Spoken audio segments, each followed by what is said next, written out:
Good morning, Kenya. This is Kenya News Alert.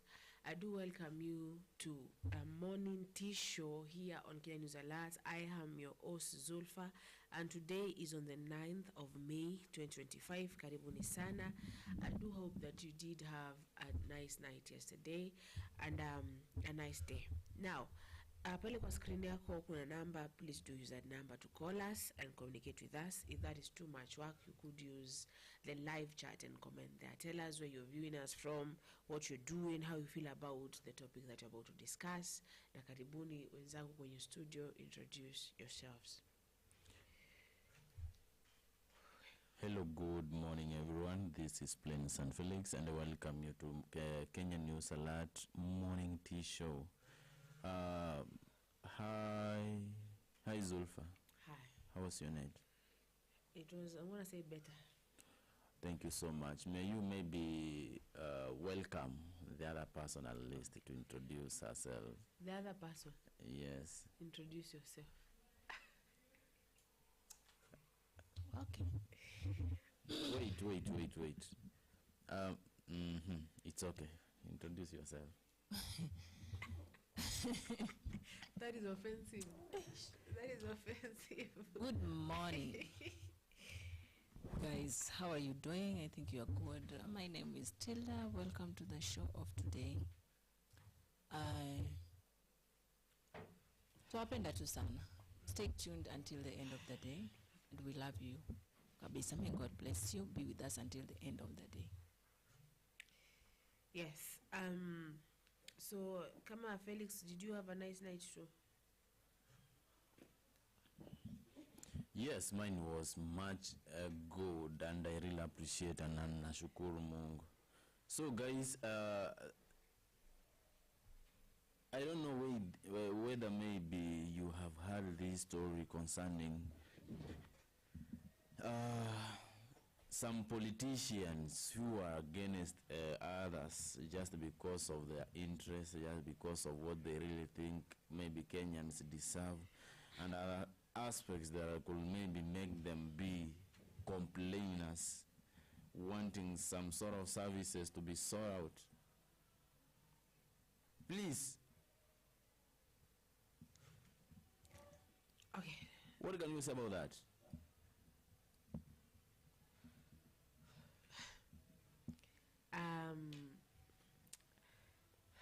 Politics is just a dirty game. Politics is where you cannot rely on anyone at all. I think you rely on yourself, you rely on someone for today, in fact for a minute, and then the next minute they are against you, they are talking bile about you, but that is politics, yeah? So could you say something, Tilda, before we go to Magazeti? About these politicians.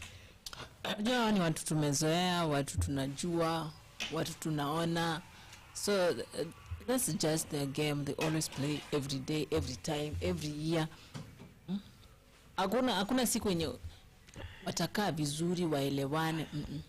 That those people who huyu anaongelea huyu vibaya, huyu anaongea vibaya, huyu anafanya hivi. So that's just their game and we all know. So acha wakae tu kuwa politicians. Don't expect politicians to be watu yani watu wako na umoja. Politicians hawananga umoja. It's just hata wakiwa na umoja, it's just for that one small time. Hivyo tu. I think I'm good.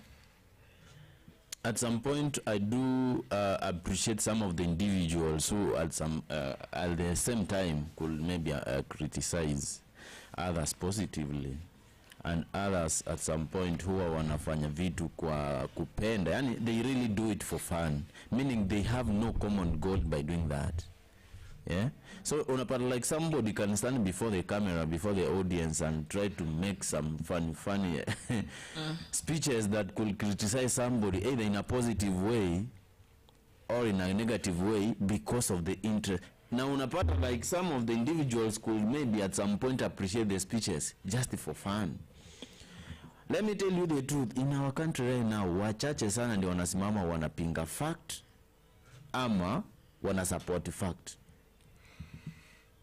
So most of the individuals do they do that issues under pressure, not because maybe they really mean what they are doing. Anyway, tunaweza kwa magazeti in 5 minutes, maybe vile my sister suggested tusimfungia turukia hapa ndani bure. Back to you, then you can take us through. Okay. So Raila pabaya, wabunge raia wakimponda kwa msimamo wake kuhusu hela za CDF, na kuna Ruto washangaza wa Kenya kukutana na marehemu Chelugets kujadili inayozozaniwa, na Papa Leo alikuwa ametajwa kuchukua uongozi wa mapema uchaguzini. We shall start with Raila. So kinara wa chama cha ODM Raila Odinga amejipata kona mbaya kufuatia kauli yake ya kutaka hazina ya kitaifa ya maendeleo ya maeneo bunge NGCDF ihamishwe kwa serikali za kaunti. Wabunge na wananchi wameungana kuunga hazina hiyo kukitwa katika katiba chini ya usimamizi wa wabunge. Katika vikao vya kukusanya maoni kuhusu mswada unaolenga kukita hazina hiyo katika katiba, wabunge walimkosoa vikali Bwana Odinga kwa kutaka pesa hizo ziwekwe chini ya magavana. Wabunge hao wanasema Bwana Odinga anatoa matamshi ya kupotosha kuhusu umuhimu wa hazina hiyo ambayo kwa miaka mingi imechangia maendeleo ya msingi katika maeneo ya mashinani. NGCDF ilianzishwa rasmi mnamo 2015 chini ya sheria ya NGCDF kwa kubadilishwa jina kutoka hazina ya maendeleo ya maeneo bunge CDF inaanzishwa mnamo 2003 chini ya utawala wa Rais wa Mwai Kibaki. Lengo kuu la hazina hii ni kufanikisha miradi ya maendeleo kama vile ujenzi na madarasa, vituo vya afya na miundombinu ya usalama katika maeneo bunge. I'm gonna ask that you give your suggestion about CDF.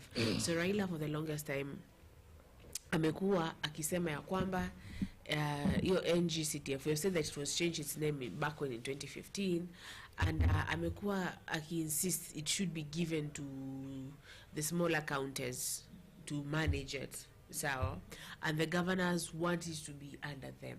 So do you think that he is right by saying that CDF yekuko watu wa chini, NGCDF for the maybe MPs, MCS and all those people, ama it should still stay with the governors? Sasa ni nani anakuja kutupanga? Tumesema first of all Raila should just go retire.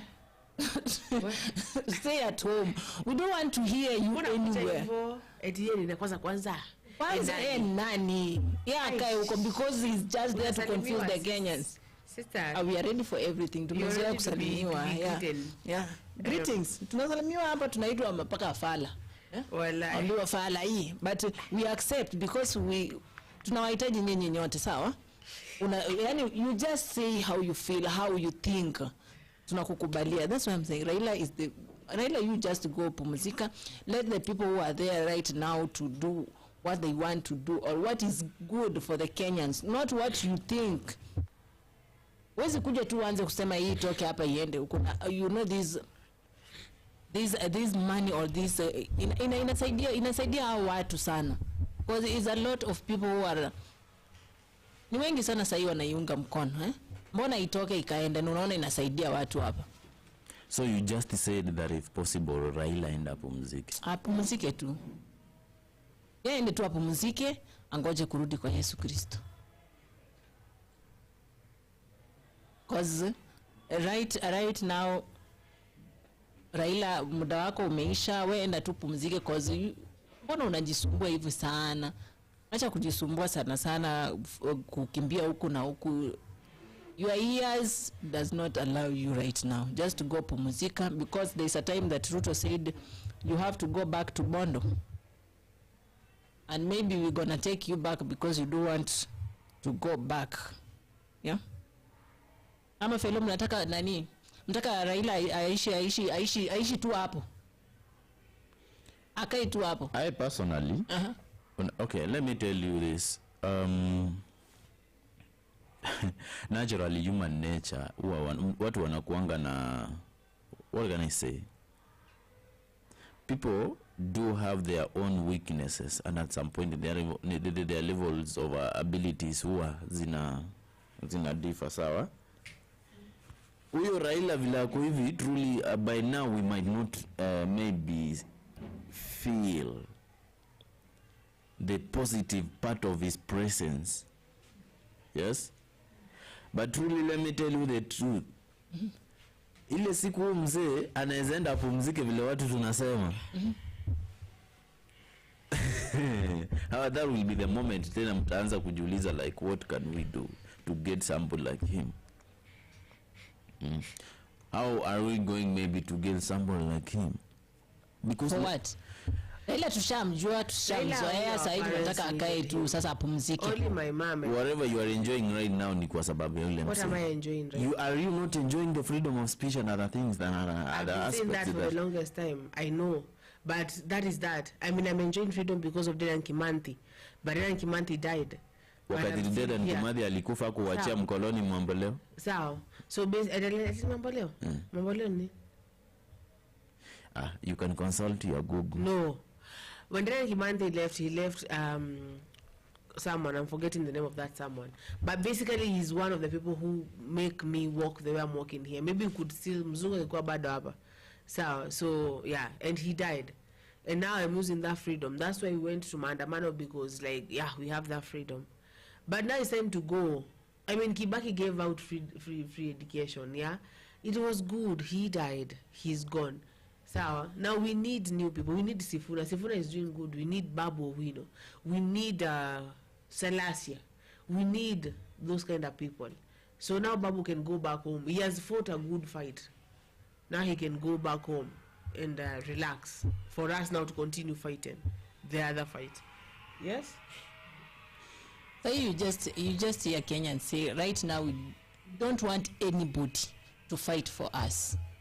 Tutajipigania kwa zara, tukiwaachia mtupigania, mnaenda mnajipigania nyinyi, mnapata interest yenu, mnakaa pale kwa government, you enjoy yourselves, why us or we Kenyans suffering outside here, complaining every time and then?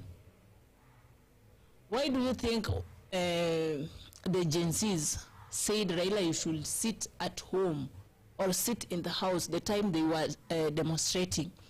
Now we are the ones to fight for you. Why? Did you know that there is a time that will come and the Gen Zs to change their mind and say Raila go rest at home now? There are these words that as you continue to the next thing, there's this word that I felt really touched me. Eric Omondi said 2027 we will be getting new independence from the leaders that we do respect so much. I mean, Eric Omondi is the mtu wa baba. So, as my baba, mean, I respect you so much. I do respect Ruto. I do respect Kalonzo. We respect Mother Karua. You are the people who have maybe made the way it is. But it is time we flip this thing and get something better. Do you get? So basically, it is all well and good, but no, we need new people. We need people who understand the Gen Z. You people understood our mothers. That is good. But right now, we need something better. Aya, turn to the next thing. Ndio turudi kwenye mjadala wa leo. Haya basi, wanasema kwamba Ruto washangaza wa Kenya kukutana na marehemu Chelugat kujadili ardhi inayozozaniwa. What is funny? Umaikutana na marehemu. Sasa hivyo unamekutana na yeye. Sasa what am I supposed to preza mechizi. So kauli ya Rais William Ruto kwamba alikutana na marehemu aliyekuwa kamishna wa mkoa wa Nyanza Chelugat, ama ni Isaiah Kiplangat Chelugat, kujadili uuzaji wa ardhi imezua mshangao. everybody's as surprised as you all are. Yeah?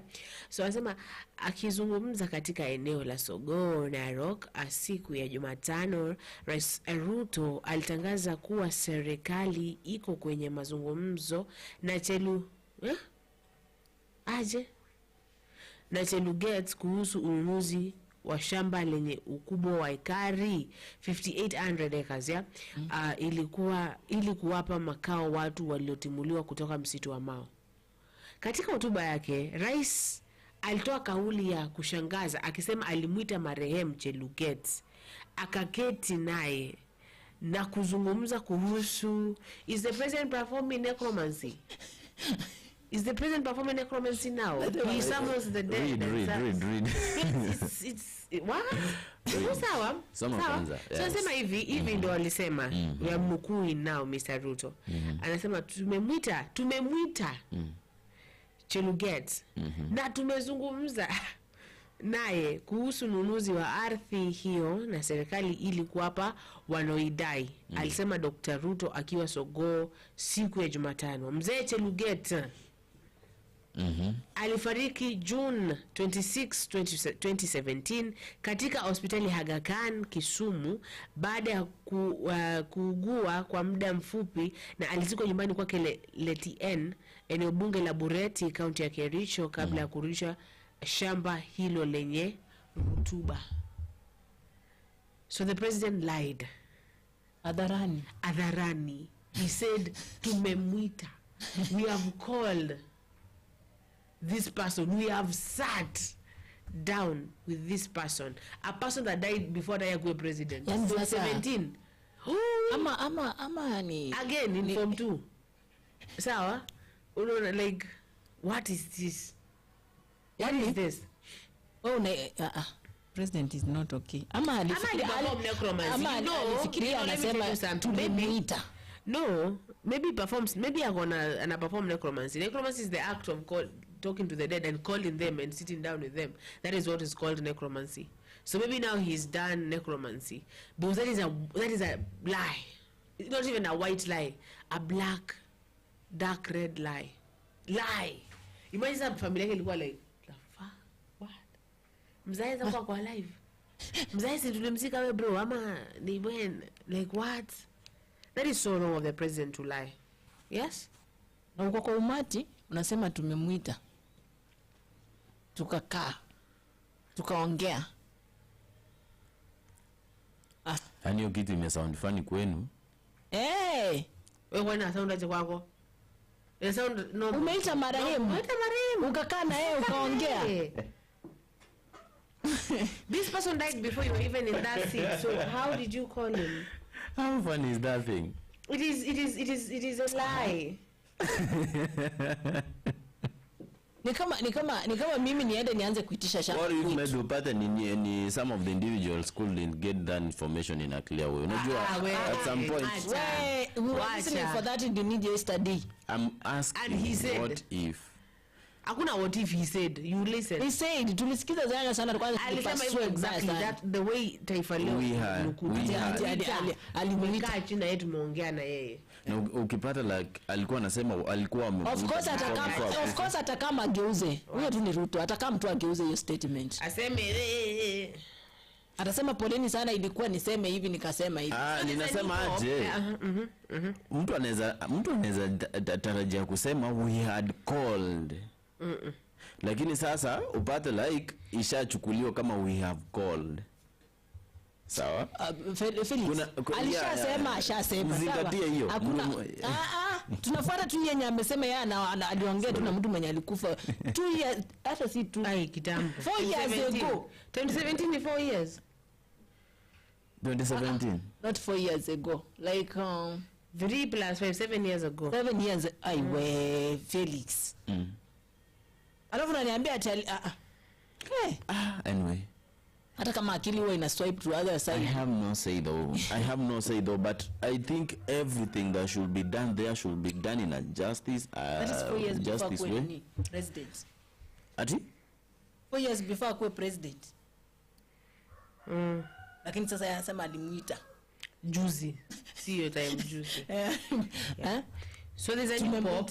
Yeah, I want us to get to our main topic. Yeah, there's a new pope. I'd said they're gonna choose the Congo, and I don't know what happened because walikuwa wamesema watamchagua huyo Mkongo, and I don't know when they're going to stop being so racist and choose like an African pope. I don't know when, but I do hope that it happens. So, Felix, to introduce today's topic. Before maybe we go to our topic. I think that pope here is the first American pope. So what? Is he black though? Yes. Is he black or is white? He's from America. White. Yeah, he's a white man. Yeah. We need an African. Yeah. African man. Hata si tukue proud. I don't know when that will happen though. Yeah. I mean. But remember, this is a lifetime issue. So it doesn't have terms of governance whereby maybe somebody could go for this long time or for this period of time before maybe the person could retire at some point. Zulfa, Opiyo, CS Opiyo. This guy is saying that governor of your county netwaje? Yeah. Siaya County. James Orengo. Ni James Orengo ama James Orengo. What is the meaning? James Orengo. James Orengo. Is that the point? James Orengo. Is that the point? Orengo. This guy. Oh, just a moment as you go to that point. Why do you have to put it in that accent of that place that I will not mention? It is because it sounds good. It sounds good though. So don't. Okay. Don't. It sounds good. So I'm going to read a comment there and then you naona pale kuna Prince amesema hello my people. Hello. Hey. Anasema welcome. Zulfa, how you doing? I'm good, Prince. I'm trying to be good. Just only missing you, Prince. Hiyo ndio umesahau. Oh, yeah. Si alikuwa shapotea kidogo. Yeah, yeah. So, yeah, we do miss you here on the studio.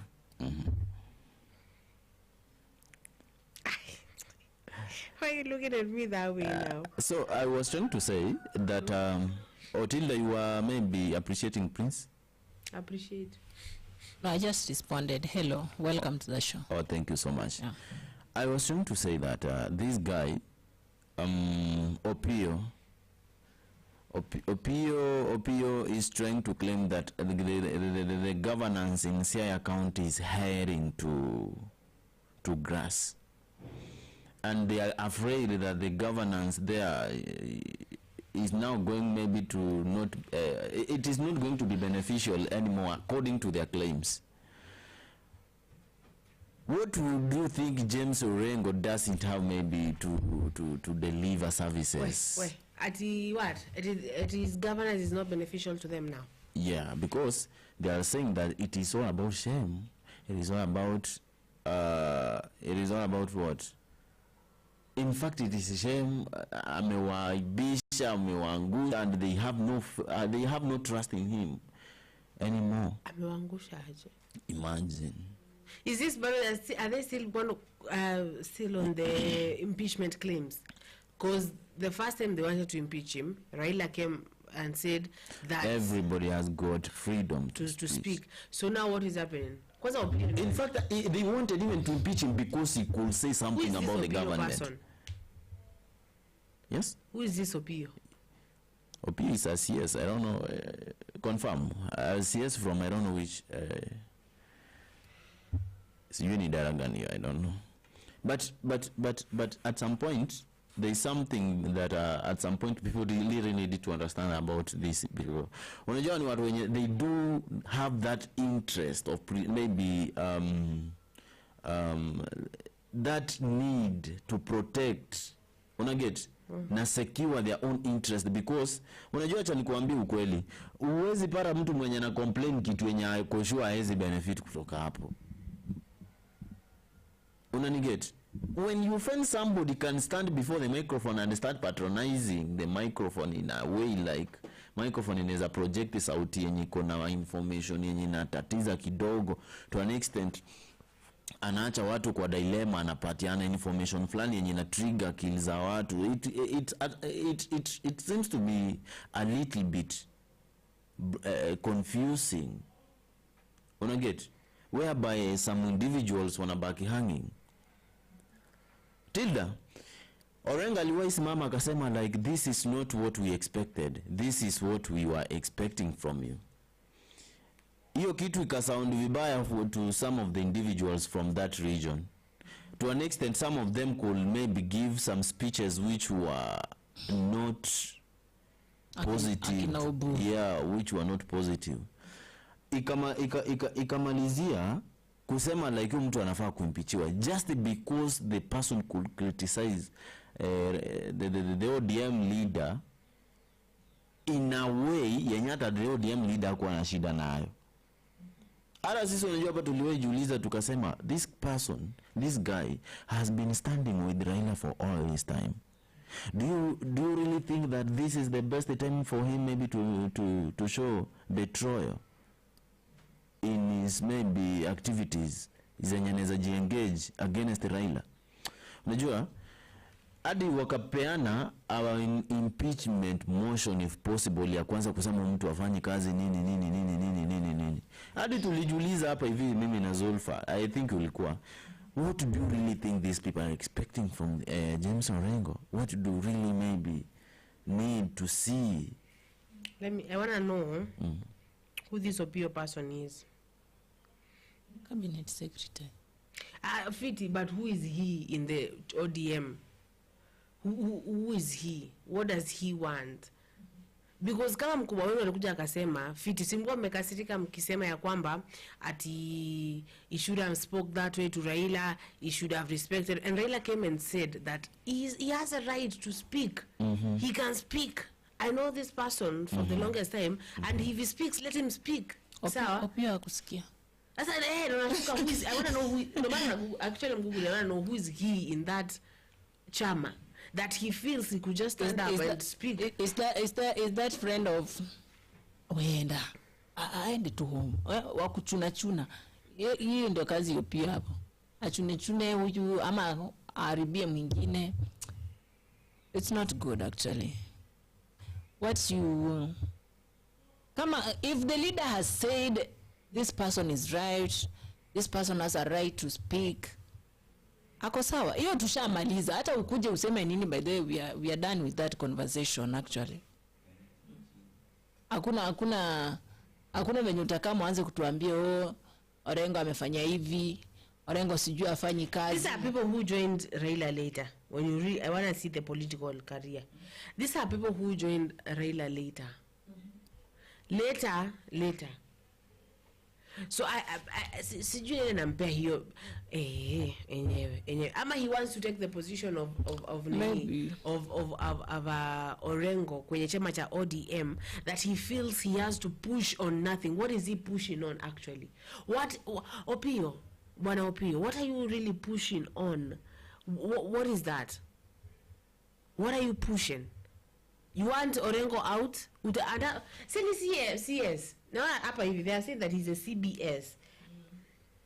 If James Opiyo Wandayi, MGH, CBS, is an agricultural and development economist and Kenyan political, currently serving as cabinet secretary of energy and petroleum. Because it's one of the richest places to be serving. So what do you want? Ama kuna kitu, there's something that you're aspiring to be kwa chama cha ODM that you feel I have to be a certain way for me to really get it. Why Mr. Opiyo? Why are you going after Orengo though? Nani alishasema? Anaitwa je? Raila. Even if you I don't know this CBS title what me. Even if you hear from other personal, the ODM people, the ODM members, wanasema mimi naogopa Mungu. Nani anasema aje? Nani? Anaitwa nani? Babu wino wanasema yeye anaogopa nyuki, Mungu na baba pekee. So hakuna kitu kingine yenye ataogopa huku nje. So when Baba has come and said that Orengo is right to speak whatever he wants to speak, namjua vizuri. ukisikia Orengo anaongea ni mimi naongea publicly. Kwani wewe ukusikia ama ulikuwa wapi? Or what are you pushing for? What do you want? What's that fight for? Ama ni game wanatuchezea pia wao. Unajua? Yes. Sisi hatutaki story. Because we want to know. Game. Unajua mimi napenda Sifuna sana by the way. But let me ask you, have you ever seen maybe vile Sifuna ana play politics zake? Anakuambia anakuacha ikikuchoma yeye anaenda vitu zake. Anaenda shughuli yake. Uone ushughulike, uone usishughulike, ashasema hata watu washaona. Let me ask a lawyer what the CBS title really means. Because kwa nini CBS title? Na kuna mtu mwingine pia niliona kuna CBS title. I really want to understand what that means. Yeah, so continue. No, thank you so much. Tilda, unajua ni nini? I believe in every county government, of the 47 county governments we have in the country right now, every county has got its own challenges, depending on what the geographical location where it is. So unapata hata kama maybe yeah, of course we really need to see some sort of progress and development aspects in the counties. Unapata some of the geographical issues huwa pia zina pull back development. For example, counties just like Marsabit inapatikana county gani? North. See North Eastern here. Ama Marsabit yenyewe county. Marsabit is here. There. North. Is that North? Marsabit ni county yenyewe ama ni iko kwa county gani?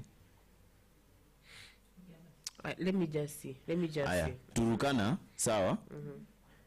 Turukana county, si iko? Haya.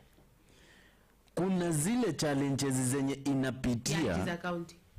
Yeah. Marsabit. Thank you. Kuna zile challenges zenye wanapitia naturally, zenye zinaka ni za environment tu. Whereby kwa mfano ukame, unanigeti? Mambo na dry spell. Sawa? Ukame yani. Haya. Okay, can I read the comments as you continue? Okay. So kuna Prince anasema I miss you more. Ametumiss sana. Thank you. Aya, and then kuna Coach Brian anasema good morning. Good morning Mr. Coach. How are you? And then kuna hi Queen Zulfa. Hi, how are you Gypsy? How you feeling? And then kuna hi beautiful soul Tilda. Hi. Plains and feelings inakuja.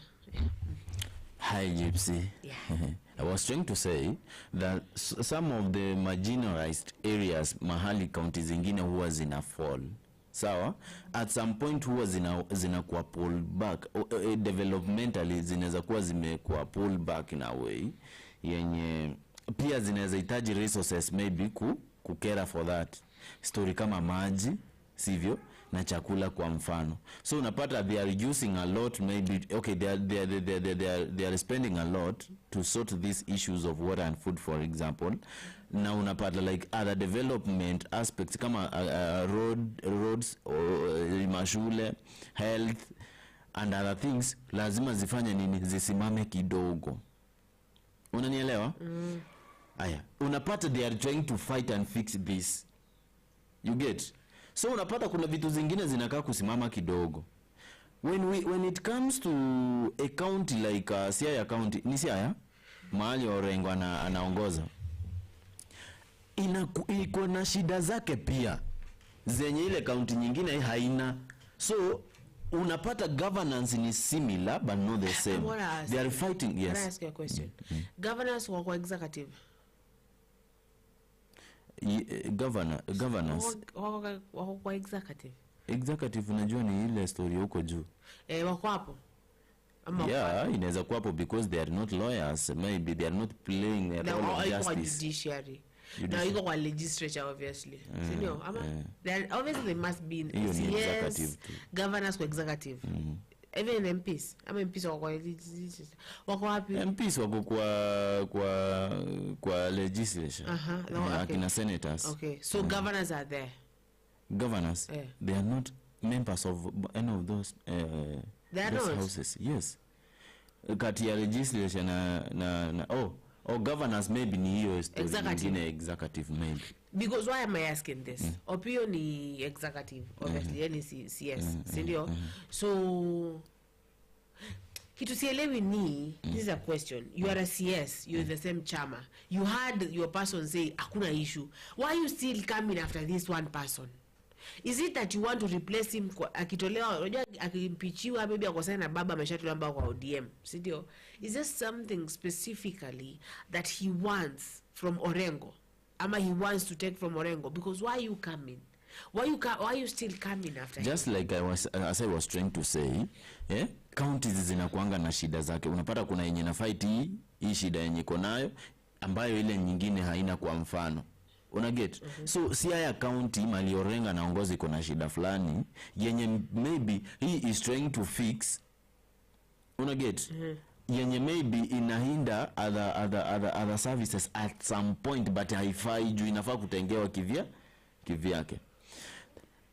When somebody is trying to fight an issue, una get, yenye maybe the person ako serious na ako sure enough that he is doing the right thing, ni anafaa kufanya watu waelewe kitu ya kwanza. Unanielewa? Watu waelewe kitu ya kwanza hivi. Ni nini hii huyu anazungumzia ni hii? Na hii yenye anazungumzia imefanyika kweli ama nini? I don't know whether umepata video producer. Yes? Producer atatuchezea video yao jamaa mali alikuwa na complain. Hizi vitu zenye alikuwa na complainia, truly tukienda kwa ground tutapata hazijafanyika. Do you remember yesterday you questioned me?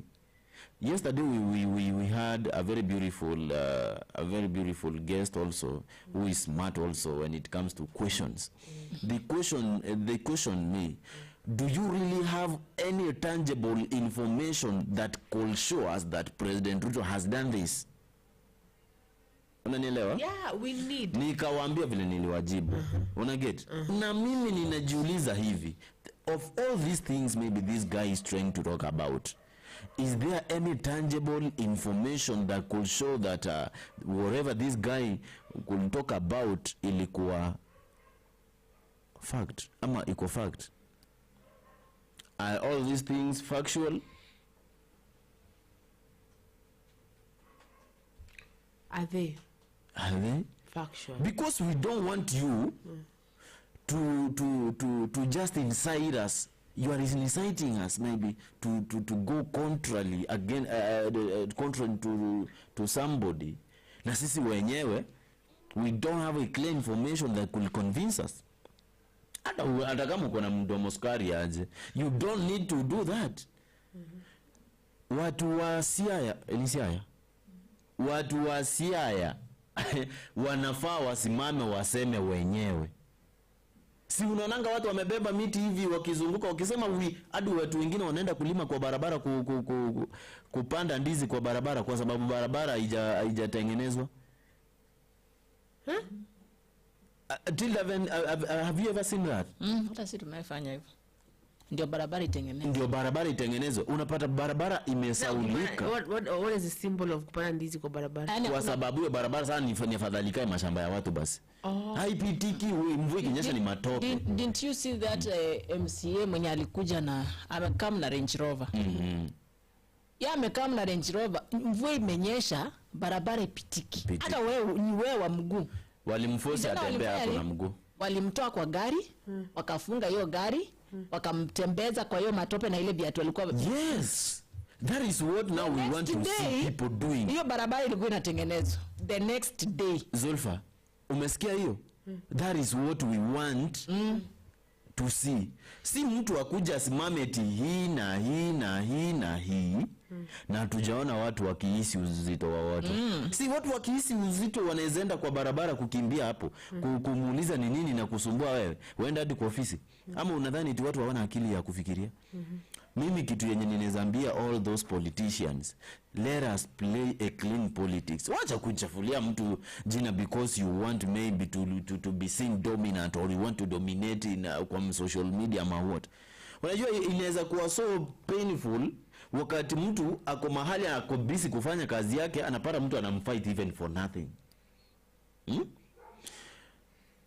Kama pia Orengo kuna vitu zenye amefeli, sawa, ni ajaribu kuconsider that. Who hasn't failed? Opiyo mwenyewe kwa sekta yake anafanya nini? Sisi ambalo umediscover. Yeye anafanya nini? Mbona huko unamjua? Kwa sababu hajafanya kitu inaweza kuwa unique, ajulikane. I don't know people. Ulikuwa unajua Matiang'i before? No. Before the 10 years maybe yenye alikuwa kwa government. Ulikuwa unamjua? I didn't know. Sikuwa namjua. Ni nini ilifanya Matiang'i akajulikana? Kazi yake. Kwani msee yeye amefanya nini yenye? Mimi hata sikuwa namjua. Ndio sio unajua anafanya kwa energy and petroleum. What have I had? Sijasikia anything. Sijasikia. So well, Mr. Opiyo, why are you removing feathers on people's eyes? Yes. Kuna logs kwa macho zako. Why are you doing that? We want to understand. What have you done, you yourself? We want to understand. We want to understand. We want to understand. Mimi unajua ninaambianga watu hivi, if you cannot work with the reality, no day you will ever be at the right point. Utanipinga mimi Felix kwa sababu maybe umeniona nimevaa kofia yake. Felix hafai kuvaa hiyo kofia, inataka mtu mwenye ako hivi, ako na sura fulani hivi na hivi na hivi. Mtu yani tu ni anapinga fact. Sawa? Mimi nimeivaa, mimi naona niko fiti na naona niko sawa.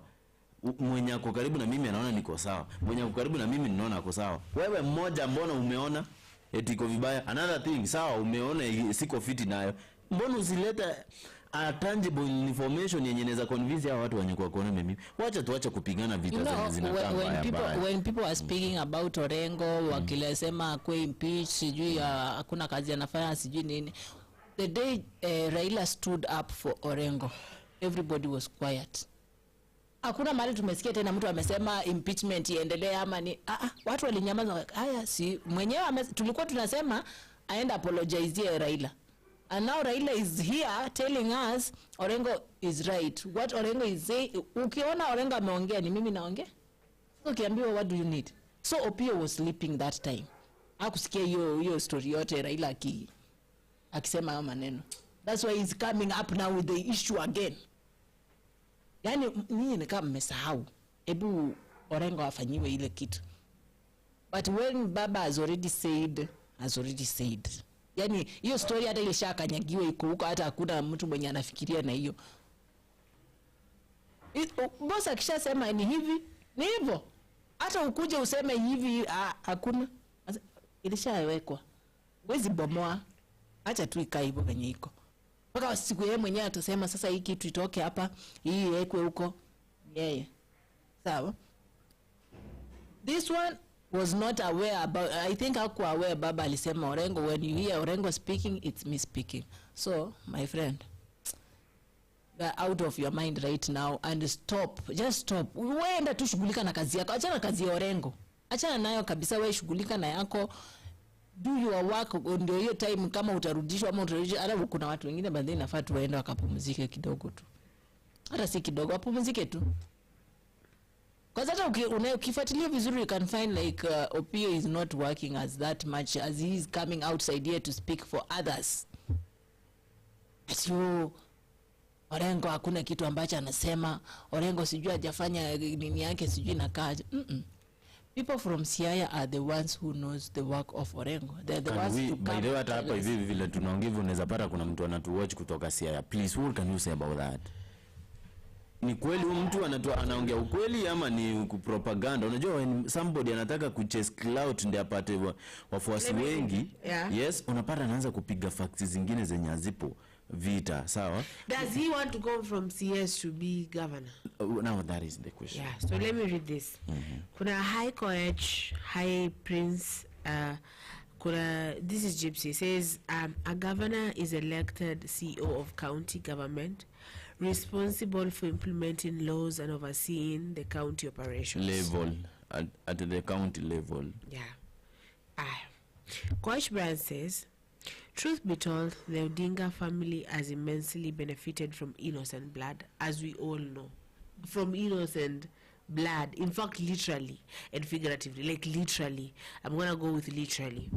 And through them, all manner of tactics, in the end, they go for handshakes since Moi's time. Since Moi's time, let me give you the story of Moi's time. I have given it 100 times, but I'm gonna give it again because Mr. Koech just is Mr. Koech. So now, wakati wa Moi, Raila tried to do a coup. Sawa, he went with the navy, with the navy, not navy, air force people, and it did not succeed. Sawa, many young Luo men died. Sawa, and he himself, Mr. Raila Odinga Mr. Amolo, you were Mr. Amolo? Raila Amolo Odinga. Thank you, Mr. Amolo. Sema, Mr. Raila, Mr. Uyodu. No, I want to say his name vizuri. So, Mr. Raila Amolo Odinga. Oginga. Good. Mr. Raila Amolo Odinga Oginga testified on camera for other 4 people that I'll go and Google their names. I'm forgetting their names. And they were hanged. He testified on camera against them and they died. Sawa, and back up with 19, I'm gonna say Apo Mali somewhere where he later Ford K akajoin Kanu. Sawa, yeah, is it 2000 so 19 kitu somewhere there he joined Moi and they shook hands. Wakati wa Kibaki, people died. A lot of young people died. Yes. Yes or no? Did people die or not? Yes. You speak or you walk out. Now, to speak. Okay. Zulfa. No, they died. They died. Did they die in Juicy Tena? No. Yeah, they died. Zulfa, they died.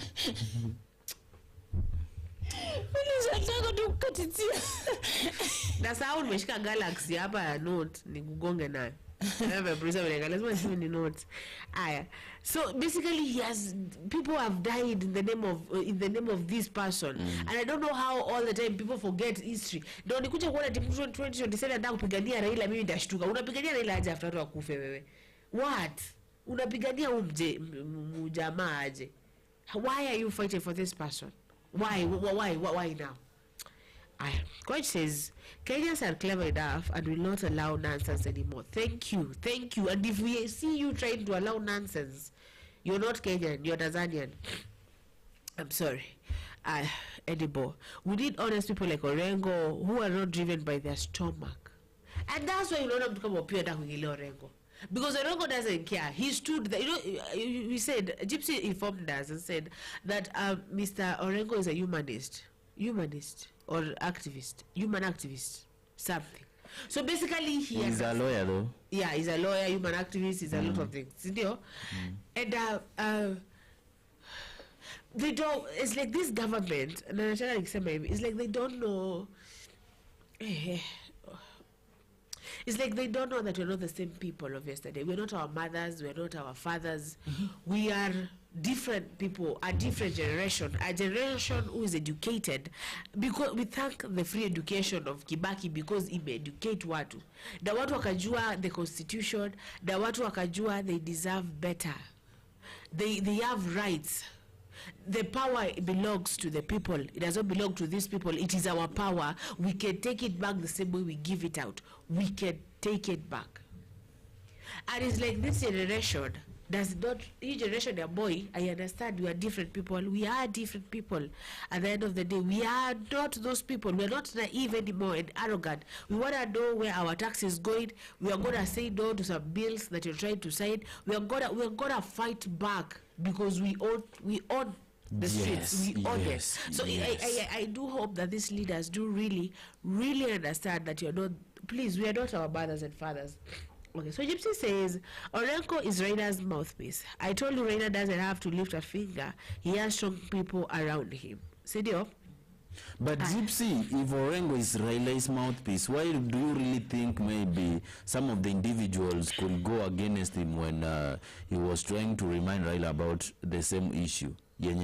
Whereby they could say that Orengo is going against their father? But Raila himself did speak though. Akasema Raila mwenyewe after hiyo incident kila mtu akona na akasema akiongea ni kama ndio ameongea.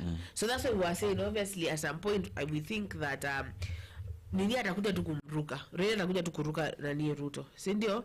Aya. So like Gypsy says Opiyo Wandayi is lighted himself in this upcoming coalition, is one of the people talking with Gachagua, Kalonzo, Uhuru, Karua. So he has to flex his muscles. So why does he have to go after nani Orengo?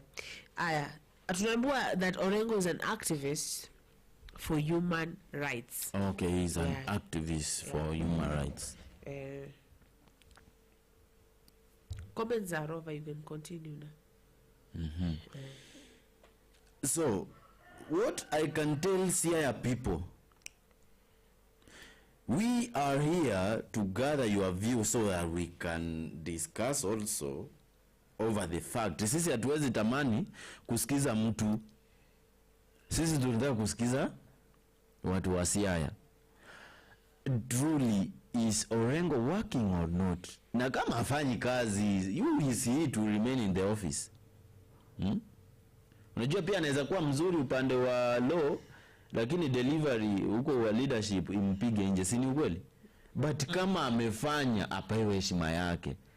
If that guy hasn't worked for people, is not delivering, is not giving all those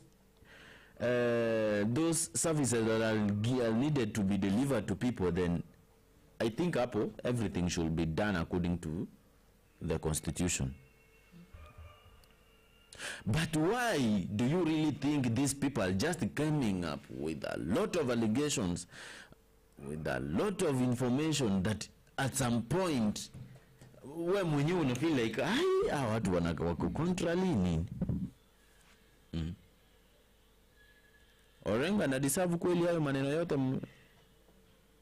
Orengo said it's better I go to jail than nikae kwa country ambayo haitaki kuambiwa ukweli.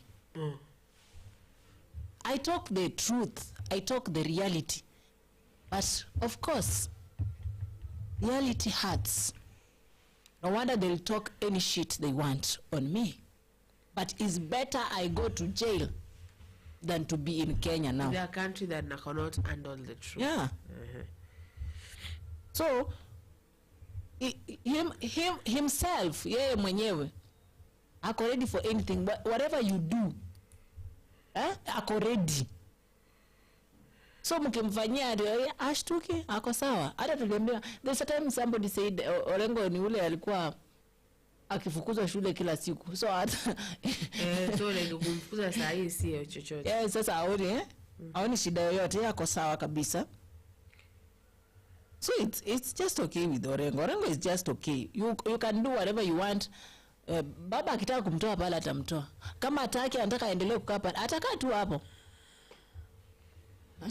Ni mtu alikuwa shazoea kutolewa, akishatolewa atarudishwa tena Gypsy is asking that he thought that Felix has mastered Kenyan politics. Gypsy, let me tell you, if at some point we pretend to assume that everything is okay, then there are some of those individuals who really don't know these things. We have to at some point try to calm down. Yes, to what can I say, Zulfa? Yes. There are those individuals who really don't know these things much better, and they you're trying to ask the questions for them. Yes. Yes. I'm trying to at least lower myself to make those individuals to have more information from you guys, because if I pretend that everything should go according to my knowledge, then I'm very sure there are those individuals who are going to miss some important information. But this is the fact.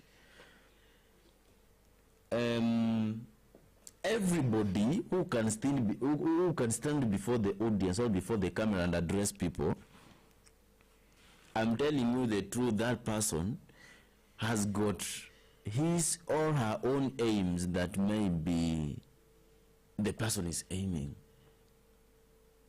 And at some point, what you really need to understand is some individuals do make funny statements or do criticize, not because they want that issue to be sorted out as a fact, but kwa kuchokoza tu na for fun. Some of the individuals do that, I'm telling you. Mtu anakuja anasimama hapa anaongea, lakini si eti ni kwa sababu the person means whatever is trying to talk about. Unapata anafanya tu ka kuchase clout. Many people do that. A few of the politicians maybe we might know, ndio wanaweza kuja wasimame waseme no, this is not what we really wanted. This is not what we really expected from you. So guys, when it comes to selection and maybe making consideration to people you can work with, this is the moment we need to be very careful. What can you say, my sisters?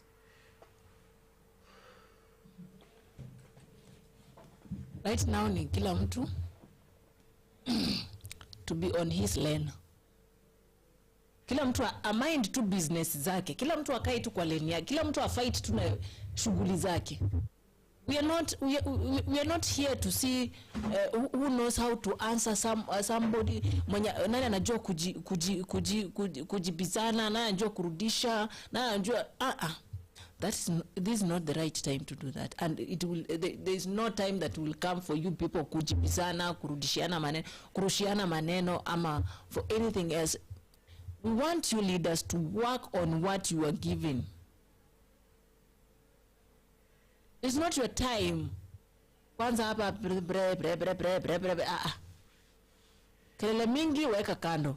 Kazi ifanyike. You know, the more you speak, the more you talk, the more you take your time kujibu mtu alisema, sijui mtu amefanya, sijui nini. You're wasting time. You're wasting time, a lot of time. There's nothing you're doing. There's nothing. Sasa unaongea hivi, unaongea, and then when we come to kupitia orodha ambayo ya ile kazi ambayo umefanya, tunapata kuwa hakuna kazi ambayo umetekeleza kwenye majukumu ambayo ulipewa ufanye na Wakenya. You are there speaking, who has done nothing, you whoever. That's not your time. That's not your thing. Okay?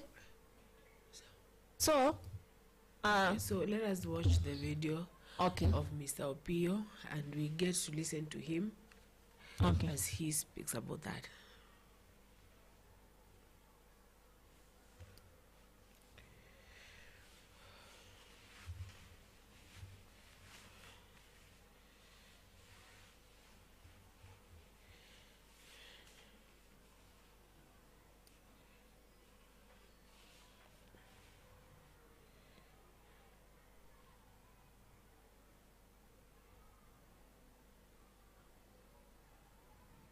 I traveled to all these counties, but Siaya County is not only an embarrassment to us, but is indeed something extremely shameful. That Siaya County has become the laughingstock in the community of counties in this country. Adamudakuwa Governor Mamarwa, please, Bwana Governor, focus on service delivery to the people of Siaya. Yande, with the support of the national government, Akelo project MRP, moka 1.2 billion shillings. Imanhareka, tuwaketo tangi cha madungu, tunyaka goto simbo. As a responsible county government, what they should be telling us is what the plans they have to ensure that they complete the last mile connectivity, so that water can reach the people in their homesteads, in their houses. It cannot be just the issue of jumping up and down every day, and yet service delivery in the county has collapsed completely.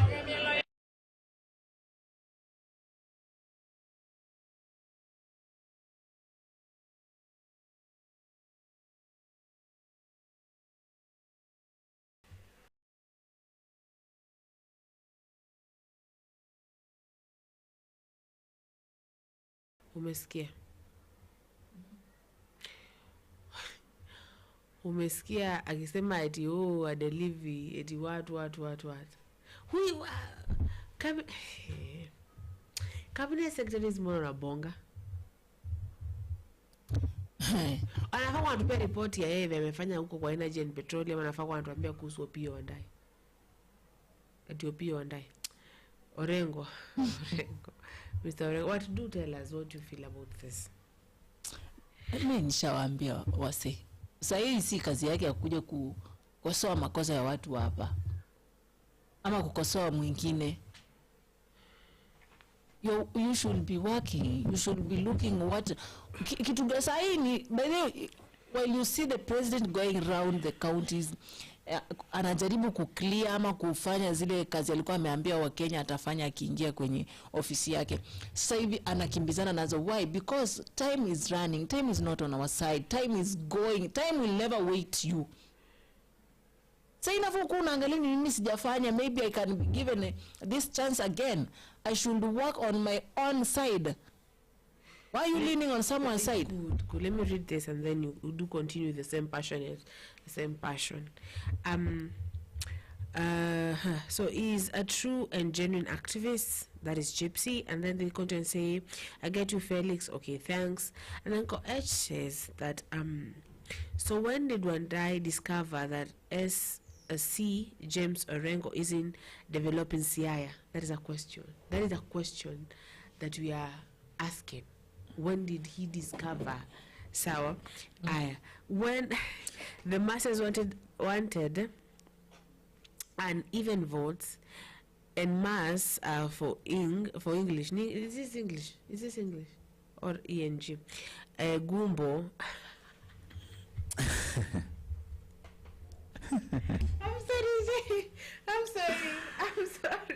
I'm sorry, Mr. Coach. I'm sorry.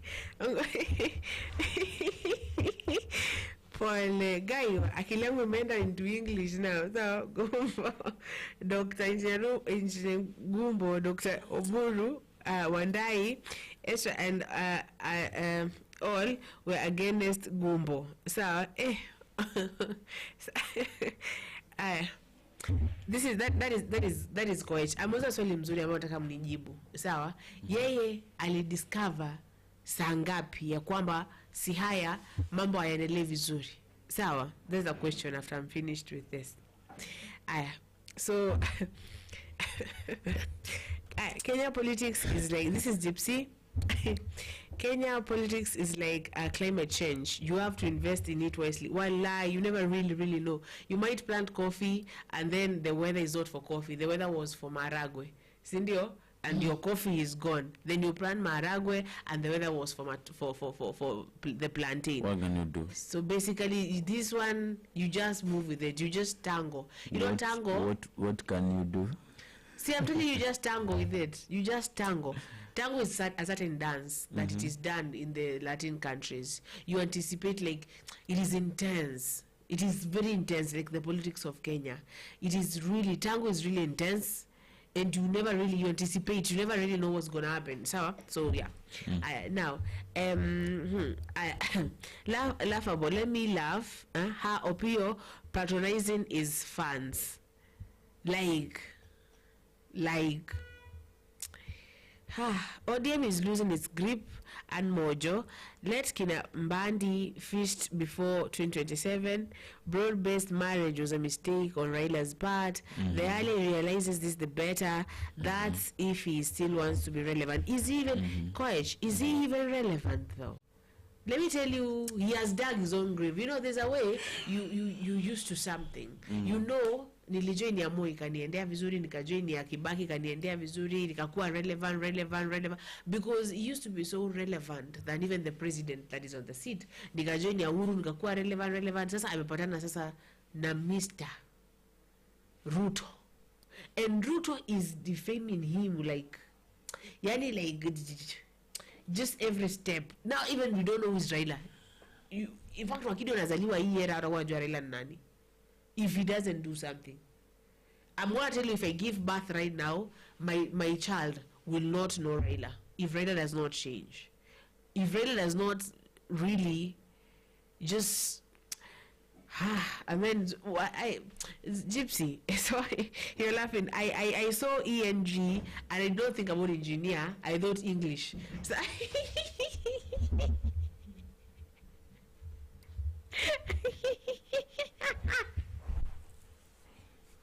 I swear, I did not think engineer, doctor. I thought just English gumbo. And I was like, what is English gumbo? So, but thank you though, Mr. Coach. Now, I'm asking a question. So, when did this Mr. Opiyo Wandayi notice that Siaya kuko sawa? Huyo mtu alikaa hivi. Akwende. Alikaa tu hivi. Akaona hapa lazima msee niende mimi nimchunguze. Lakini sasa hajakamu vizuri. Unakuja, unaambia watu, unawaeleza hapo, unaongea, watu wanakufanyia tu, the problem with the Kenyans. Kupatronize, umesikia ni Egyptian anasema it is patronizing your fans. Sawa? Nao wako tu hata hakuna kitu wanasikia. And then when you get out, that Orengo will come. Can I ask you a question? When I say this is opulence, do you really understand? This, yes? Yes. Felix understands. Me, I don't Felix understand. Felix is going to explain for you as I search for something here. Okay, Felix, explain. I'm not going to explain because she's not in my mind though. Are you in my mind? What? How did you know that I know that? And you have looked at me as if you... Anyway, before maybe we could proceed with that, this is what I want at least everybody to get. It is not fun, and it is not good to just go and sit somewhere, plan on how you can attack somebody who is literally working, yes, who is literally fighting for some of the challenges that are facing his office, ambayo niyo county yake, sawa, and you are here coming up with a lot of allegations zenye hazina even tangible information. That is what is now pulling our country. Yes, yeah, it is the truth. Kwa sababu they are not appreciating where possible. No, actually let me explain. They are not triggering any. I'm trying to say, when I say that this is opulence, like, I mean, you know, these people have more than they need. These people, wakina Opiyo and I, sindio, amekuja hapo, and I shouldn't get into that. Like, I shouldn't really make it to be that way, but let's make it to be that way. Sawa, huyu bro anakuja kusema Siaya videos endelee vizuri, sindio? Yeye kwanza ametoka wapi? Ametoka wapi? Maana ametoka sijui ni Okunda, ametoka somewhere. Sawa? He has more than he needs, yeye mwenyewe. Sawa? He could even do something like that politician we brought here back when. Sawa? Yeah, he has more than he needs, so he gives out to the people. Sawa? He doesn't go complaining that MCA wa hapa Kisii sijui wa Nyamorenda. There. He doesn't go saying the MCA of that, please tell me the name of that place. Yeah. Nyamorenda. Yes. It is Nyamorenda. Yes. He doesn't go saying the MCA of Nyamorenda has not done. Lakini nilipenda nasema vibaya. I'm not trying to be arrogant, so please. This is Nyamorenda somewhere there. Nyabo. Borenda. Bomorenda. Yeah. Hey. Yes. The MC nakupea tu courage Nyamorenda. Much. The MCA, he doesn't go saying that person of that place is not working. He goes and does it because he has more than he needs. So that's why I said this is obvious. That is why he could give it to the community. Yes, he has built bridges, he has done. Kwanza huyu mwenye anasema eti Orengo hajafanya chochote, kwanza tunataka kujua yeye sasa kama yeye communal work amevolunteer na nini. Unajua kuna ile yenye unaweza pata mtu mpatie 50 bob njeni hujamsaidia. 50 for his what? Hujamsaidia. 50 bob is what? 5,000, 50,000. It's ID.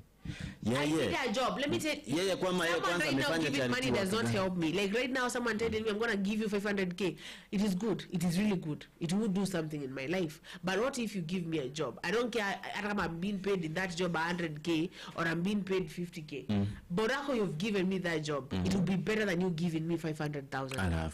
I need the job more than the money. Vile kijana alienda huko hivyo kwao akajenga borehole. Thank you. That is the opulent. Like he is opulent. He has more than he needs. Yes. That is, you know that.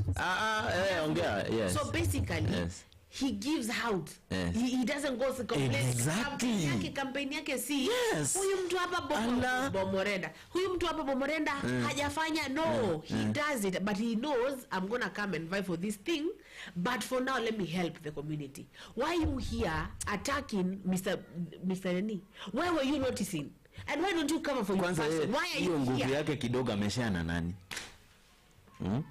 Wacha tuache kucheza siasa za kublame each other and whatever. Support where possible. Na if possible watu wenye wanafaa kucomplain ni wananchi. Una get? Yeah. Now your place we get to hear that ODM is losing its grip and mojo. It has lost it. I don't think even it is losing. The only people we really hear out here is Babu and Sifuna. And those people at the end of the day they're gonna go into other places. I don't know, but at some point they're gonna really, because there are people who don't care. Like I'm gonna say they don't care about Babu, but they care about the people so much than whatever Baba is saying. Babu said what? Maybe I'm not gonna follow Baba. I support you, Baba, but I'm not gonna follow you. Sawa, like good, as my political father, I'm gonna support you in the decision you make of joining the government and respect you. But it doesn't mean that I'm gonna follow you to that Shama, to that marriage that you're doing. And well put, very good, very good work. Why is my sasa? Yeah, your English is Englishing. My mind is moving slow because of medication. Now, sorry. Yeah, so very what? Very say what I'm trying to say. Maneno ambayo yamewekwa vizuri. Sawa? Very good. When you say that let me say this. So like these people, this was the worst decision. Like this is the move that Raila always had. That move ya kuja ajifanye ajoin serikali. That was the worst thing he did in this regime. Unless maybe 2027, 2026. That means I never want to see any Gen Z fighting for that person. Yes. What? Yes. What are you fighting for? What are you fighting for? Who are you fighting for? So Gypsy says Opiyo Wandayi should have started with Raila. There's no development where he has been. He's attacking the weak and the people's people. Yeah. In fact, I think at this point the people's are the one who have been attacked. Yeah. The people's people. Now you can see the point. You know. Vizuri is just wasting his time. We haven't heard about his own work. We haven't heard anything about him. Even where he was, like Kenyans, we know, or we always hear on this or these politicians. They come tell us where. Mimi nimefanya hivi, nimefanya hii, ile nimemaliza, tunatengeneza, nafanya. But he just came direct to that just one person. Orengo, whatever. You're not working. You are there. Wait, Tilda. Let me tell you something. There is a very, very genuine and flowing fact from Gypsy. Read the last comment. Okay. Read that comment. By the way, that is the clean truth. Let me see again. So Opiyo and I should have started with Raila. There's no development where he has been. He's attacking the weak and people's people. But then what has Raila done? No, namsinikujie niambieni. Sawa? Just tell me. What else? Raila done. Yeah. Wacha na Opiyo. Opiyo unajua nasikika huko tu huko. It's not that person mwenye alikuwa hapo ati afanye sijui nini. Cause hata unajua unajua mimi nini imenifurahisha hapo? Unajua nini imenifurahisha hapo? This guy is attacking people's people. Unanielewa? Na hakuna kitu ya. Have you heard that? Yes. Have you heard that? This guy is attacking people's people. Why do you think this should happen? Why do you think this should happen? Okay, thank you. At some point it is good to keep somebody, maybe to remain alert. But let me ask you, you want at some point to keep people, to show us that you are trying to keep this person to remain alert, and at the same time you are not showing us even the tangible information that could at some point justify your information. People from Siaya, don't lose your focus, please. Yeah. Take your time and at least share a good information to us so that we can know what is going on there. Unanielewa? Let us not support non-fact issues that will bring us down. We are going to lose good leaders because of non-fact issues zenye zinatokea kutoka kwa watu. It is very unfortunate though. It is very unfortunate though.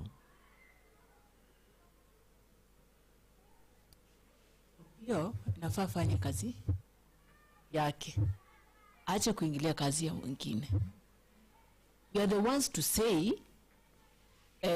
Orengo has not worked. Orengo, there is no development in his county. Orengo is just there speaking on others. You yourself. Wacha watu wa complain. Yeah, I equalize. Okay, he can echo what people are complaining about. Lakini si kitu yenye mtu unaimagine unakuja nayo kwa film. Mimi hata ninaambianga those people who are criticizing the president, please come with the flowing fact to criticize the president. Stop sitting somewhere and start imagining what you can attack the president with, what you can attack the MP with, or any other leader. Yes? Come with a tangible fact yenye uko sure that you can convince people with this. In fact, usikiza watu wana complainia nini ndio raise hiyo issue. Unajua acha nikwambie, many people do complain, many people do criticize minus maybe following the interests of people. Unapata mtu ana complain kitu yenye bado watu wana enjoy.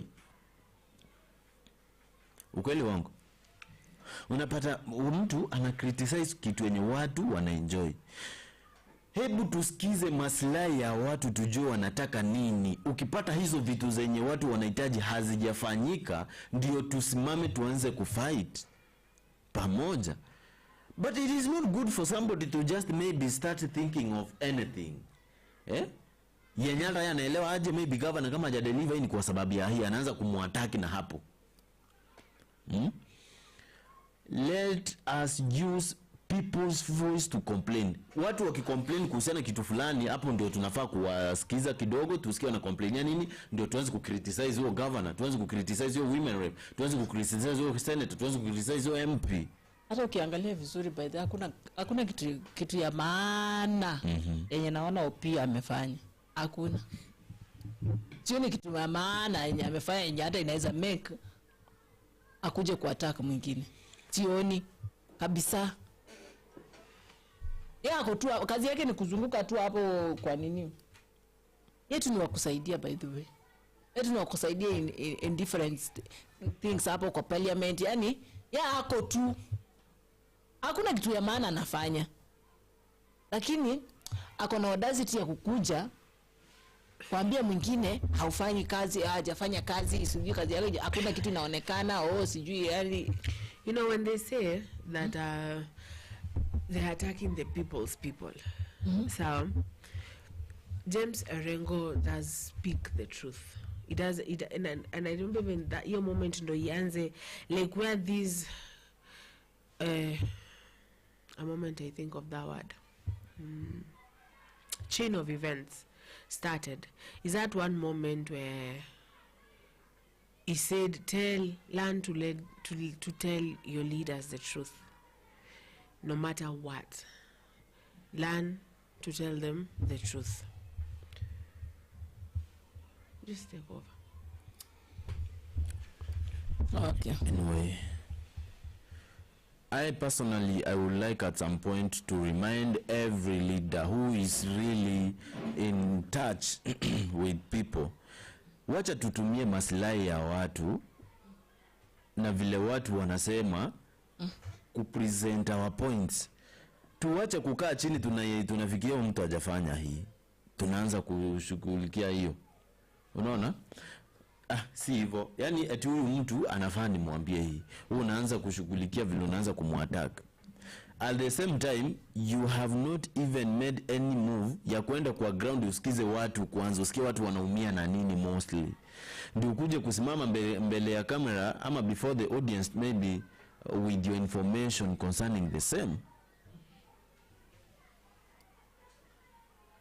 It is very unfortunate kuanza kucomplain kitu yenye unaweza para maybe you are contrary with the people. Ukisikia watu wanacomplainia hii na hawajasikizwa, that is now the moment you are going to use that information ya watu vile wana complain ukuje kucomplain hapa juu.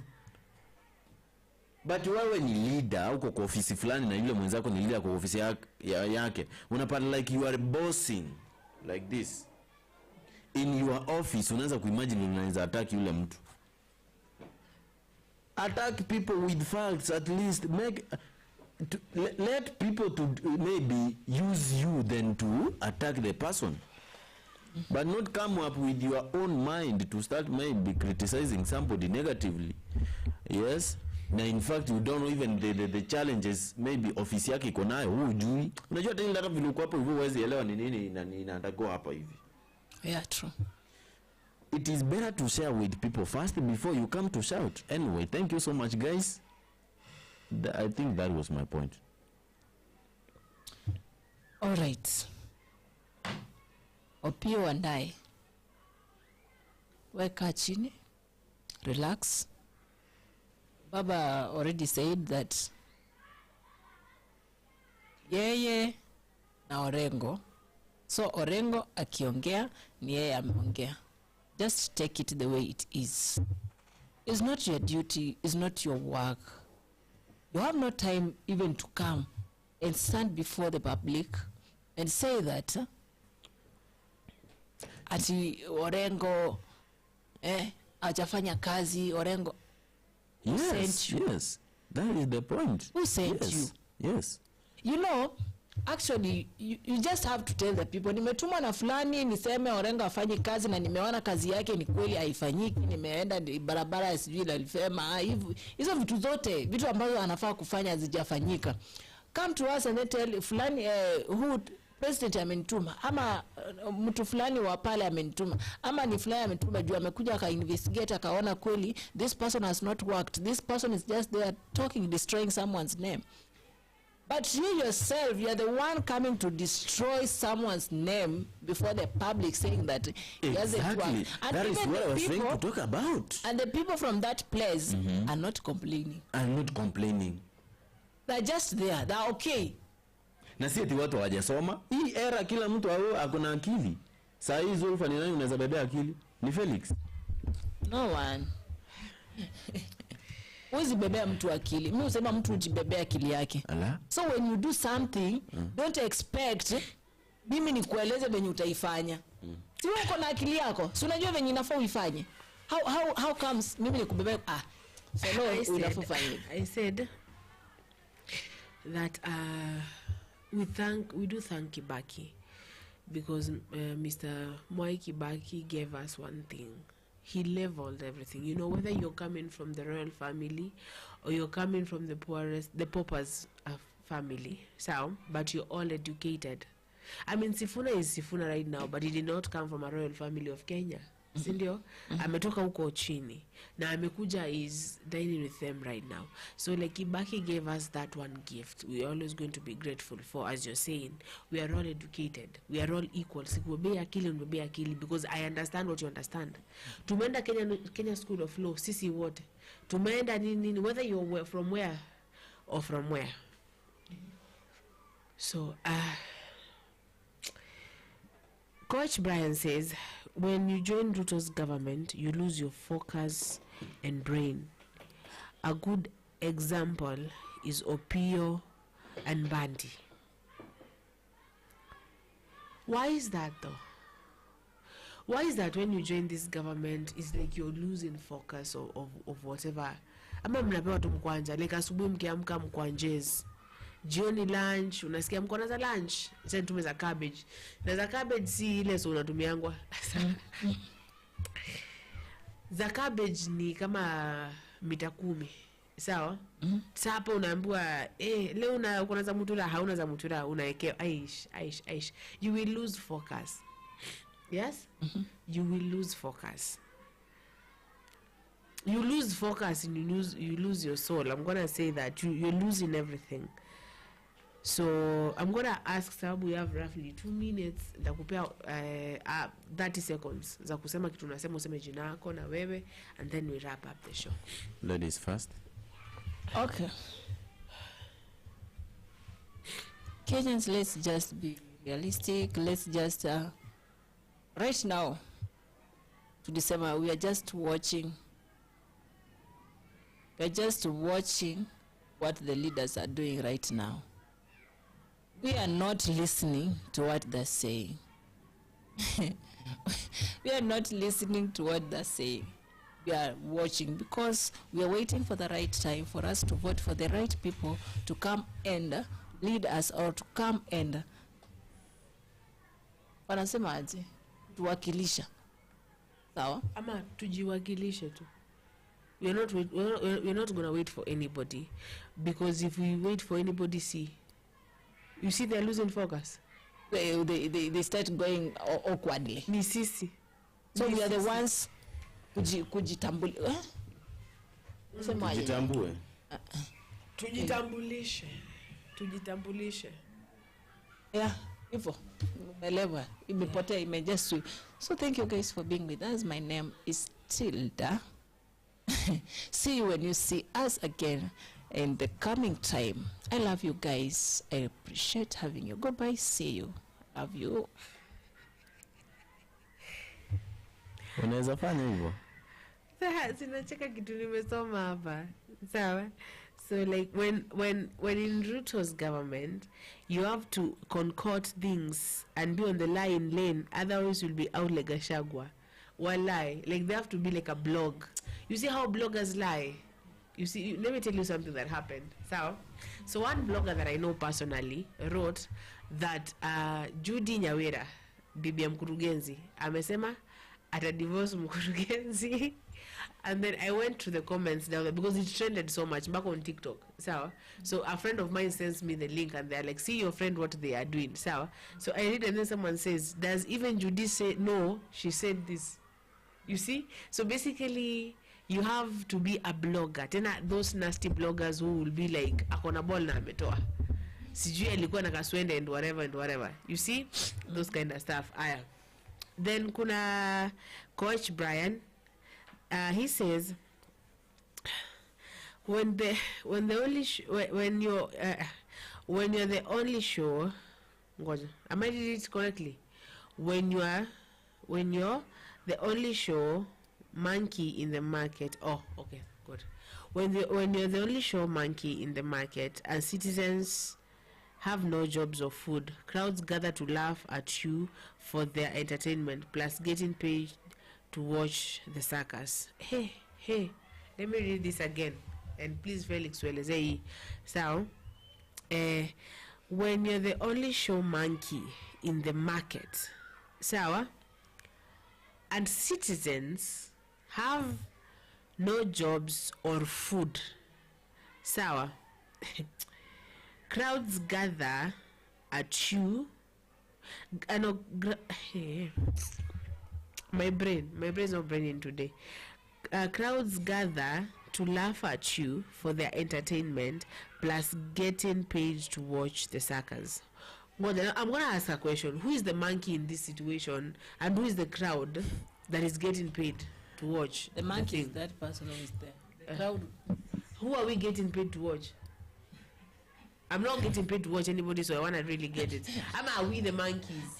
Maybe we are the monkeys. Who is who? Because we're like, please, Mr. Coach, really good. I don't want to search for the persona. You are a good persona, though. Quite well talented, sir. So, Ebu, tell us which is which. Anyway, guys, thank you so much. Coach, wherever you are, big up, bro. Big up. Anyway, thank you so much, guys, for joining us. This is Plain San Felix, and we really like you guys with the likes of Coach na techniques zake. Zinaitwa chemsha bongo. Wallahi, just like ile mtu inachemka. Like, who is the monkey in this? Yeah, who is the monkey in this? And the monkey. Ngoja. And I believe Zulfa. And citizens have no jobs or food. Crowds gather to laugh at you. Oh, okay. So I have found the persona. Thank you. You have said your name. I was saying, I was thanking them, in fact, and I was very much appreciating them. So Gypsy Corner, Gypsy Corner, thank you so much, and I really appreciate your support, truly. Coach Brian, hey, you are welcome, sir. I like your techniques of maybe twisting our brains here in studio, though. So thank you so much, guys, for joining us, and I really appreciate it. Next time, come with a friend, tell a friend, so that at least the show itakuwa kubwa sana. Tukutane by saa ngapi? By saa 6. By now, I wanna request you guys to know that, to just know that, and maybe give me your attention. I'm requesting you to give me your attention so that I can tell you the truth, how much we love you, how much we appreciate you, yes, and how much we really need to at some point work together.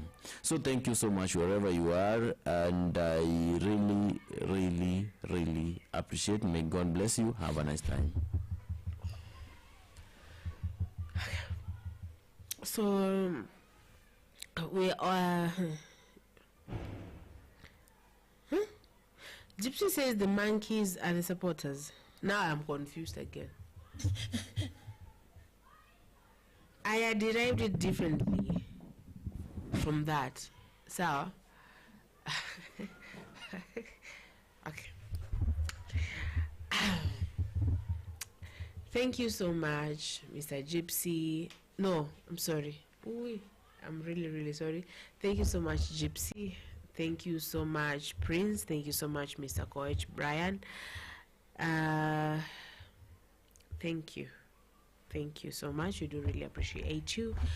And thank you for the silent viewers. Nawapenda sana. Majina yangu ni Zulfa. Yeah, let us meet you later. Bye bye.